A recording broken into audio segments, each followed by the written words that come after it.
Hello, everyone.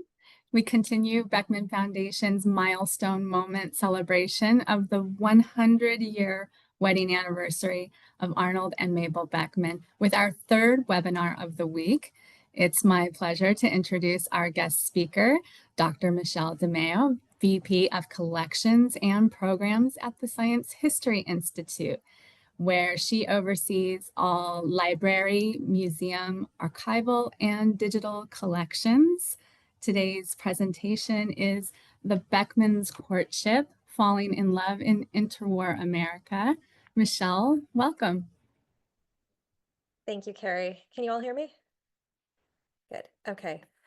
Thank you for this invitation. I was delighted to receive Carrie's invitation to speak during these early times in the Beckmans' life because we rarely get to do that for those of us who tell this story. I am joining you from the Science History Institute, and for those who don't know, we were formerly called the Chemical Heritage Foundation. We are a museum and library in Philadelphia. We're also the home of the Beckman Center for the History of Chemistry, which is the largest fellowship program dedicated to the history of science in this country. So today I'll be drawing from some of our resources and a few others to tell you the story of the Beckmans falling in love. And this story runs from 1918 to 1925. I'm using some of the materials in the Beckman Historical Collection that the foundation very generously funded the digitization of, and you can get these sources online, as well as a few others that were not digitized, which you will see in this talk today. So I'm going to begin in 1918 with the meeting of the two that is well documented at this time. We know they're both about 18 years old at this time, and World War I is raging on. The story goes that Arnold graduated high school in the summer of 1918, and though he knew he wanted to go to college and wanted to be a chemist, he decides to join the Marines. Meanwhile, and he's in Illinois right now, rural Illinois at the time. And meanwhile, Mabel is on the East Coast in New York, volunteering with the YWCA locally near Brooklyn. So what happens is Arnold graduates. He goes down to South Carolina, Paris Island, to do boot camp for 3 months. And he actually never ends up going to war. What happens is he arrives at the Navy Yard in Brooklyn, and he's waiting for his assignment when the Armistice Treaty gets signed on the 11th of November, and the war essentially ends. So he is waiting in Brooklyn, and he's enjoying his time there. He actually applies to get discharged, honorable discharge from the military at this time. And Thanksgiving comes around. It's typical for the Marines to have a very nice dinner, and he has the dinner, and then they get a report that he has to have a second dinner because the local Red Cross is hosting a dinner and not enough Marines were there. Several people died, and they needed more bodies to fill the seats, essentially. So he goes, it's by chance that he goes for his second dinner at the YMCA down the street, and that's where he meets Mabel. She is volunteering in this shift. And this is a picture of them at this time when they meet. It's 1918. Sorry, it says 28 up there. It's 1918 when they meet. And the two of them, she's currently a daughter of the director of maintenance at the Bellevue Hospital at NYC. And she's very local and volunteering at this time. The two of them meet, and they the story goes that they almost instantly fall in love and know that they're going to spend their lives together. We know that they spent time that day together, and Arnold gets permission to walk Mabel. He says he's going to escort Mabel and her mother back home. They have to teach him how to use the subway because he's not an urban kid at this time. And they leave, but then we know that what happens after that, we're not positive, but we do have this note that I only have a transcription of. I do not have the original, where Arnold wrote to Mabel, wishing to thank her for the invitation to see her, saying that he thinks he won't be on duty on Saturday. and says, I hope that you will forgive me for not writing. By some act of carelessness, I had mislaid your address, so I couldn't write. And I was a little afraid to come out without writing for fear that you had forgotten about me. But your note has disproved this, and it is with my sincerest thanks that I accept your kind invitation. So this letter is transcribed in in Arnold Thackeray's account of Arnold Beckman, which I will have a quote up later for. And this is what, when Carrie got in touch with me and we were talking about where is this letter and what do we know about the courtship letters between the two at the time? It was a bit of a mystery to both of us because our archives did not have this and we weren't sure where the transcription comes from. So I'll get back to that later, that little bit of a mystery on what happened. But we do know that over this time, the two of them spent a lot of time together until till Arnold was actually discharged in January and moves back to Illinois. Across December and January, we know that they spent time with their families together. They lived close by. They spent every moment, and it was the spark of a really wonderful relationship. And Arnold, of course, they could not, they talked, he says they instantly knew they would get married, but of course, neither of them was ready. They're both about 18. They don't have the financial resources, and he still knew he had to go to college. He was interested in becoming a chemist. So he applies for his discharge, which comes about pretty quickly come January. He moves back to Illinois and to go to the University of Illinois at Bloomington to study chemistry. However, he misses the time. He goes back in January. It's too late to start courses. He can't start until the fall. So being resourceful as he is, he spends time moving around. He spends that spring and summer traveling out to the West and playing piano and saving some money. There's some great photos of this in the archives of this time. But we know that during this time, he is writing to Mabel. They keep in strong touch over these years during his education. There's apparently thousands of letters between them. He goes to the university, he travels west, he goes to the University then of Illinois, and in 4 years, he achieves both a master's and his bachelor's degree. And then afterwards moves to Pasadena to do 1 year at Caltech, and actually at that point drops out of Caltech because he wants to be with Mabel and moves to New York and thinks he will find a job there. And the rest would be history, is what he thought at this time. So what happens during this time is that they're mostly writing to each other because in all of this time that they were apart, 6.5 years, they only saw each other one more time physically in person. And that happens in Illinois when a fraternity party, Arnold ends up inviting Mabel and her mother to come visit him for one of the parties. So as they come out, these are some photos from that time period, and they have a lovely time. We know that his mother, or her mother approved, and they enjoyed their time together. But that's it. It's just this one visit that they had. The rest of the time, we know this visit went well, I will say, because when he ends up leaving and going to Caltech, Arnold it writes into the alumni notes. This is the available in the Hathi Trust, actually. You can get this newsletter for the alumni in Illinois, where he says that he's engaged to her, but no date for the wedding had been set. So what happens throughout this time is that they're mostly writing to each other.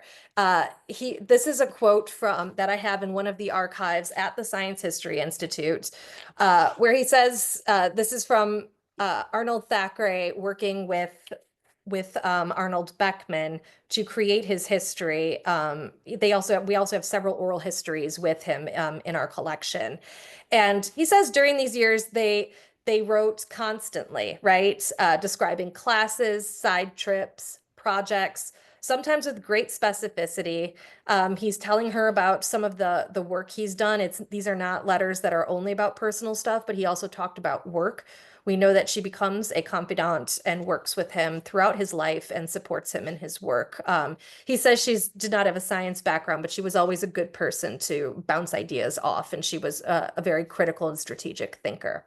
So this started early on. And Beckman, in this interview with Arnold Decker, is saying he remembers that he was amazed how much correspondence there was, and that, you know, I love this quote. They were pretty good letters as I look back on them now, with complete objectivity, of course, which is fun. So they're great letters. They have a long relationship. It's fun to think about how this would have happened. So they do not live by each other, right? The U.S. mail at this time is there were ways to be doing this by car at this time, as well as trains. There was a transcontinental railroad that would have brought things back and forth. Mail would have been delivered twice a day. It was a primary means for communication for many people who are not yet calling each other on the phone. But importantly, because this is interwar America, 1918 is actually when airmail starts.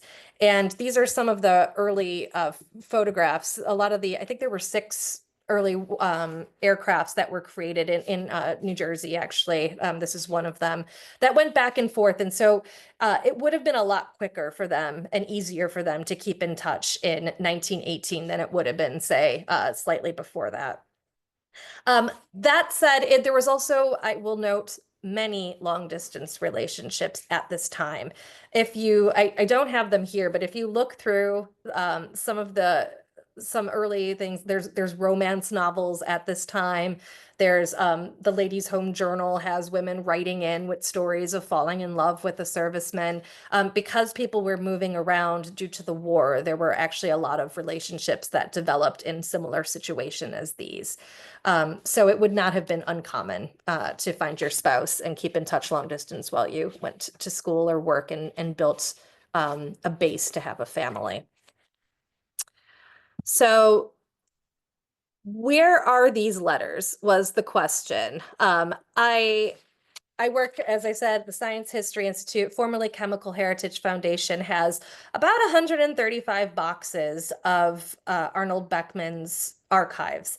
And these span not just his career, but also some of his early records and recollections at the end of his life that he was having as we worked on his biography. So I will say it, we started by looking in the collections. I talked to the archivists.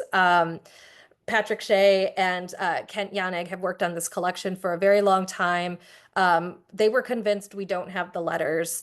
We weren't sure what to do. We went through the finding aids. We pulled out some boxes, and they were correct that there were no letters there, but we didn't know what happened to them. But we then, in one of the things I did find this, and I was devastated. So this is a quote from the archives with Arnold Beckman reflecting, saying that after nearly 64 years of marriage, Mabel asked her husband to destroy the letters. I was worried about it, he says, but Mabel wanted that. She was a very private person. She didn't want any disclosure of all the endearing terms. I did that, but I read all of her letters first. So that is what happened to the letters. They were all destroyed at this time. So what do we do? It's a disappointing thing when a historian realizes that the evidence is gone for the time period that you want to talk about.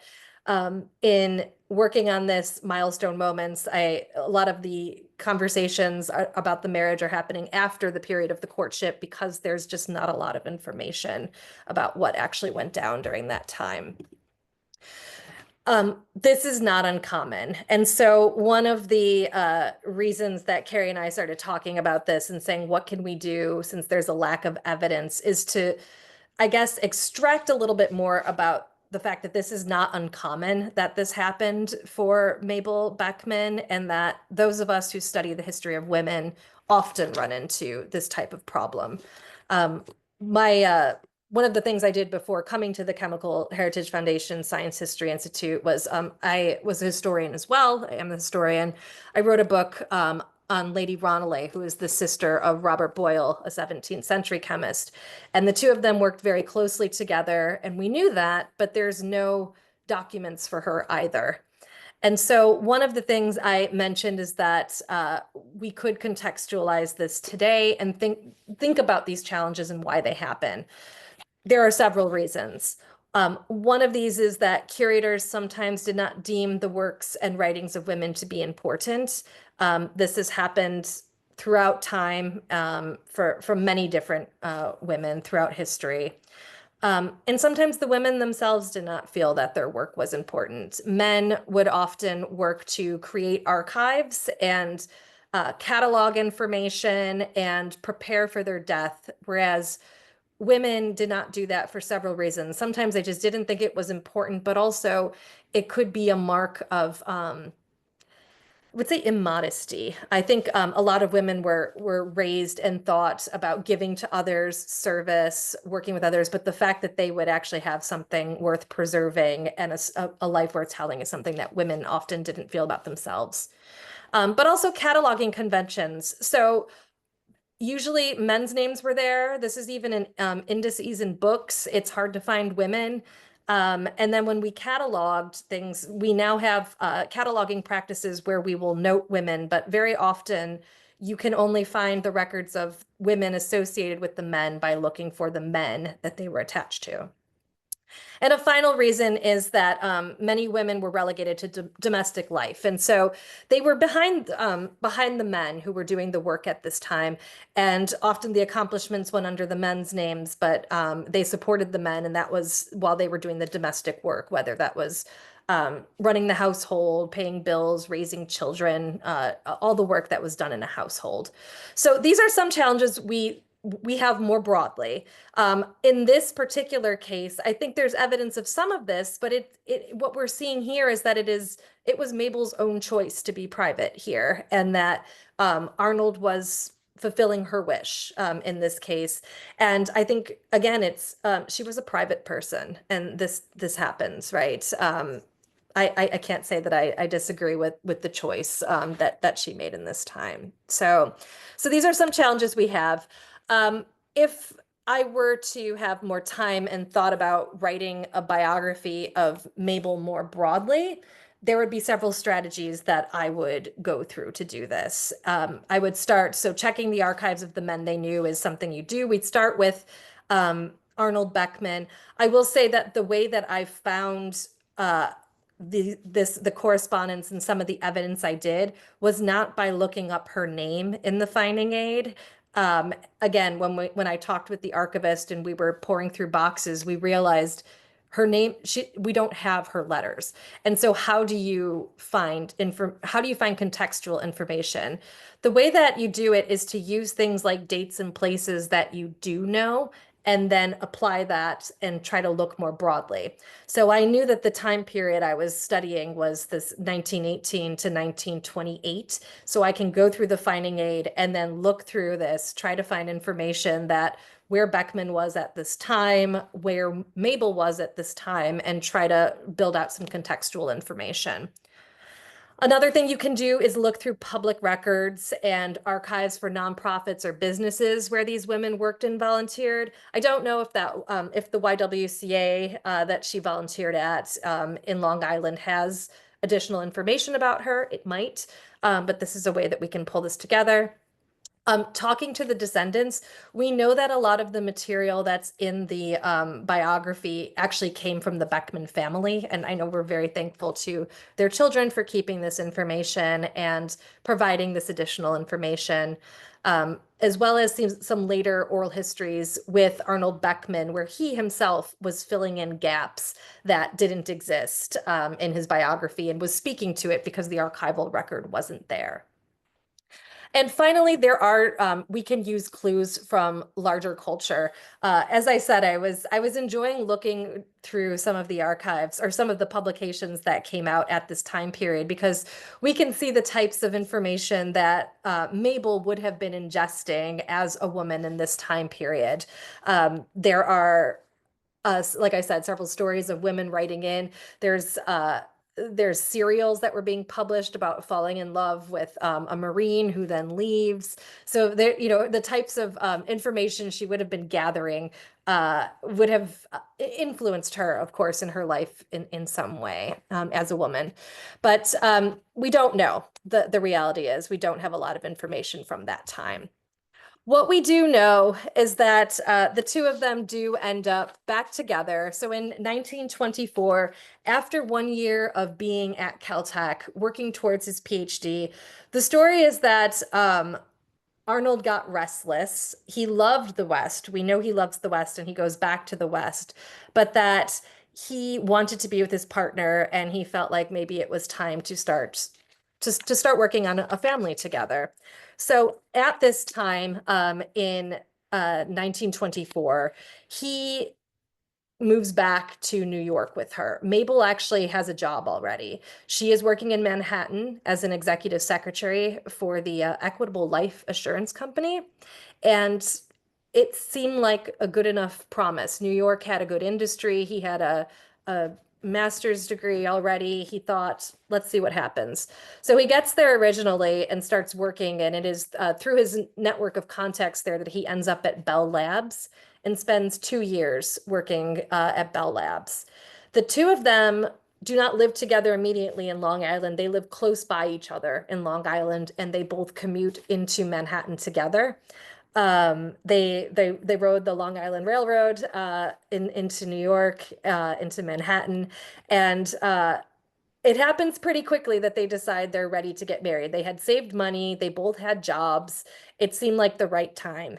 And so I will not carry on with my story because I know that there's going to be some of the other milestone moments following me, which are about the marriage itself, the honeymoon, and some of the coverage of that. But I will say that the 2 years that they spent at Bell Labs, sometimes it's told as kind of the 2 years in New York and his time at Bell Labs have been sometimes told as maybe like a distraction from the larger story of Beckman, but actually it was a really important time. He learned a lot about engineering at this time, and he's apparently building radios and giving them as presents to Mabel's friends.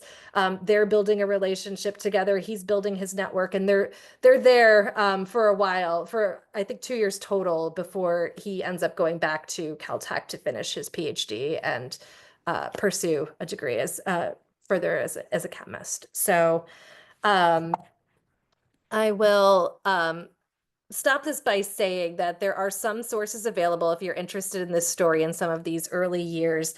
I think the best one is the Arnold O. Beckman that I mentioned. This is one of the CHF publications. You can still get this online today. I think it's available through Amazon. But we also have a lot of free information available online during this time through our digital collections. We have some of the photographs that were shown here, as well as some of the interviews with Arnold Beckman later in his life. And then finally, of course, the Beckman Foundation has several resources that have been published on their website and some stories as well. So with that, I will thank you for allowing me to share this story. I have my email address if you want to follow up with me, as well as, like I said, there's some free resources online as well. And Carrie, I will turn it back to you if you want to open this up. Thank you so much, Michelle. We appreciate it. This closer look at the courtship period for Arnold and Mabel, and some really special shares from the archive, some of which some of us may not have seen before. So thank you very much. And I think you may have answered one of the questions just now that we had from our participants, which was about accessing or listening to the audio recordings of the Beckmans. So the oral histories basically that are offered through Science History Institute.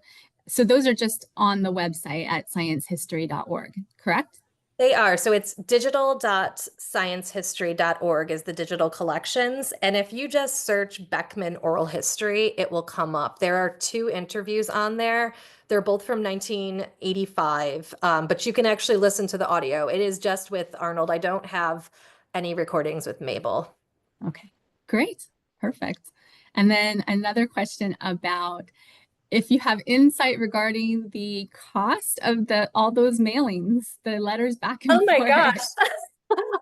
I don't. I would love to think about that though. And I think even one of the funny comments in the biography is that it was a boon to the postal service I to, can imagine, yeah. especially with twice daily Yes, delivery. there were twice daily deliveries at this time. And then I do think they were fortunate that airmail came about in 1918 because otherwise it was by railroad and then moving it out by cars. And so at least you can cut the time significantly down to 1 day to get it across the Yeah, country.